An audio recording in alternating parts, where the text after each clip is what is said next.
For today's video, tuturuan ko kayo kung paano mag-setup ng radio station sa bahay nyo. Coming up!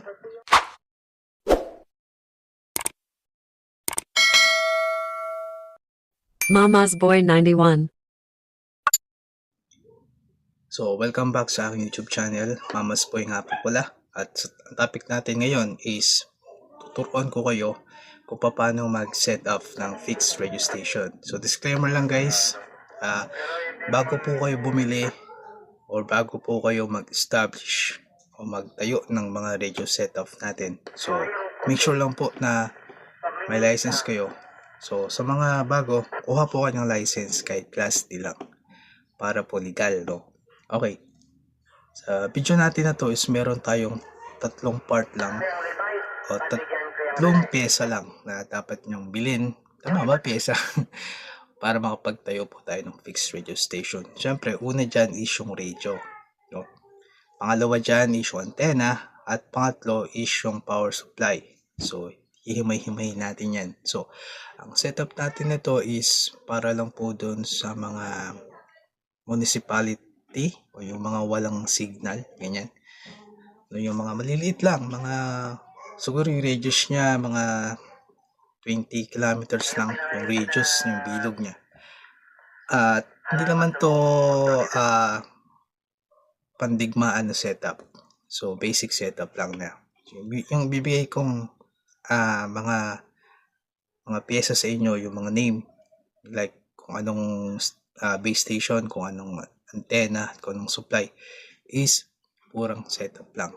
Okay? So, start tayo sa base radio.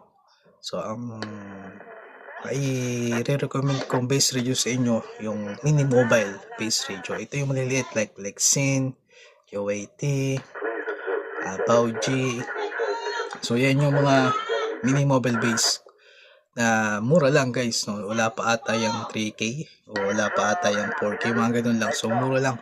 So, yan yung dapat yung bilhin para sa base station. Next natin is yung antenna.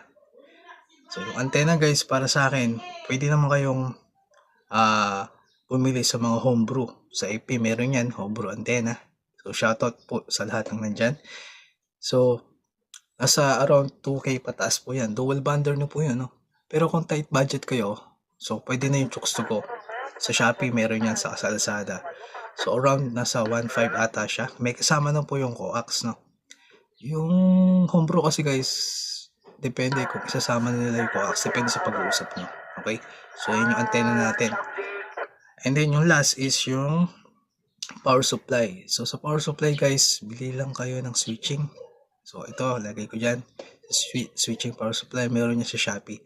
So, kunin nyo na guys yung kahit 20 amperes lang. Kasi yung mini mobile base natin is 25 watts lang. No? So, mababa lang yung amperahe niya. Kahit 20A lang. Pero kung mura lang naman kasi guys yung switching. So, kahit 30A pwede na. Okay, so pagsa-setup, ito yung pagsa-setup. Bali guys, hindi ko napapakita sa inyo kung paano yung mga connection. Papakita ko na lang guys yung natapos na o naka-setup na. Okay, so wait. So ito yung ating radio setup. So ito yung ating base, mini mobile base, si Lexin BV89S. So matagal na sa akin to guys. Tapos ito yung ating antenna, Chooks to Go. So mamaya labas tayo. Papakita ko sa inyo yung ating antenna setup sa labas, external antenna. Tapos yung supply natin guys, nakasaksak dyan. Pasensya na sa tuwalya. So dito sa baba, ano. So ito guys yung ating supply. Ayan. Hindi ko siya mahugot, no. So yan yung supply natin, generic lang naman yan. Ayan, nakailaw. Generic lang. So mura lang yan guys. So siguro wala pa tong 10K. Siguro nasa amount of 6 to 7K lang siya siguro. So, budget meal lang yan guys. Okay?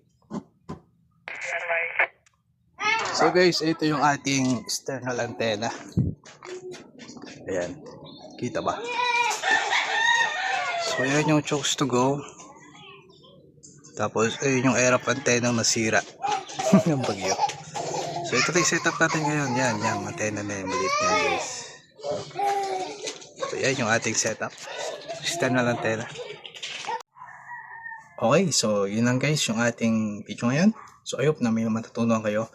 Again, disclaimer lang daw sa mga baguhan. Please, mag-avail po kayo o kuha po kayo ng license. Kuha po kayo ng license para legal po tayo. Okay?